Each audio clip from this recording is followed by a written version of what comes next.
Titanfall has got everybody going nothing short of apeshit over the next generation of consoles. Well, Xbox One in particular. Everybody who's played it at trade shows talks about it like it's the second coming of Christ. It brings on the excitement of the beginning of something that transforms a genre. But these big games that have these big hypes, there's always something somewhere that makes them fall down, and gamers are always willing to look for them, and with Titanfall they've finally found it, and it's over player numbers. Really.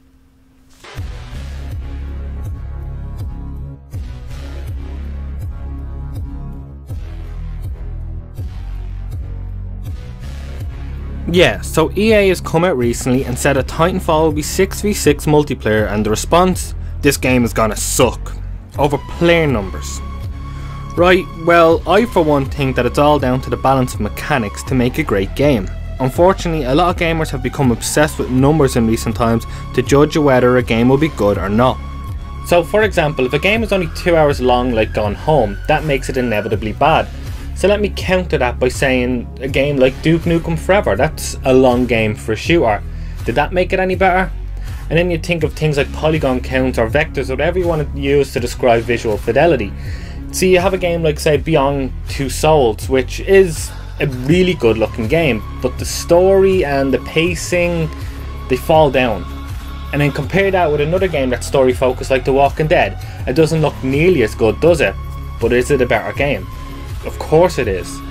And then you have the player count, the one that everyone's talking about this time, and Titanfall 6 vs 6, and do you really think this game is better than Titanfall? Let's do this!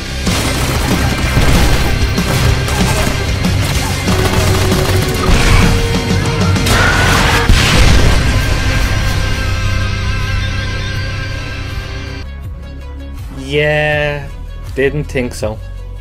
Initially, it may make sense to maybe be skeptical about the player count. It's okay to be skeptical, it keeps things improving and moving on up, but do stop and think for a few minutes. I know when it comes to the internet, thinking sounds like sacrilege, but trust me, it can actually work. With next gen, we all expect things to grow, from features to polygon counts, but really it's all about quality, not sacrificing it to just add a bullet point to sound impressive. It's unfortunate just how many games have failed just because they wanted to sound impressive, to break new ground by only going bigger than before, forgetting the better. Respawn know what they're doing. I can guarantee you they had more players on the map, 12v12, 10v10, 8v8, and then found a sweet spot with 6v6. Think about it though. As the match progresses, players get access to their mechs. Those mechs, however, are not just stationary once you jump out of them. Should you jump out of your Titan, you can order to move to a certain area or follow you. On top of the possibility of a dozen mechs on the map at any one time, there will be a bunch of AI players too to kill. So if you take into consideration the players, the mechs, and then these AI control characters, some of these maps, as said by Respawn, will be up to 48 players running around. So there's 3 layers of players on each team, then take the gameplay mechanics into consideration too, like the double jump, wall running and more.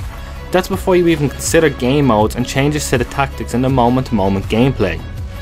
So you may be right to be skeptical, but you'd be an idiot to think that the quality of the game is going to be diminished by player count.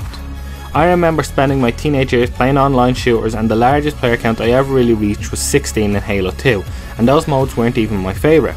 Halo 2 is regarded as one of the online games that moulded the console online space, and most of their game modes had 2 teams of 4 facing off against one another. So that makes 8 players in total. Hell, the first game to even make major waves on last gen was Gears of War, and how many players was that? 8 overall. Even with 3 games further, the player count was raised to 10? Why? Because it was the numbers of players that worked best.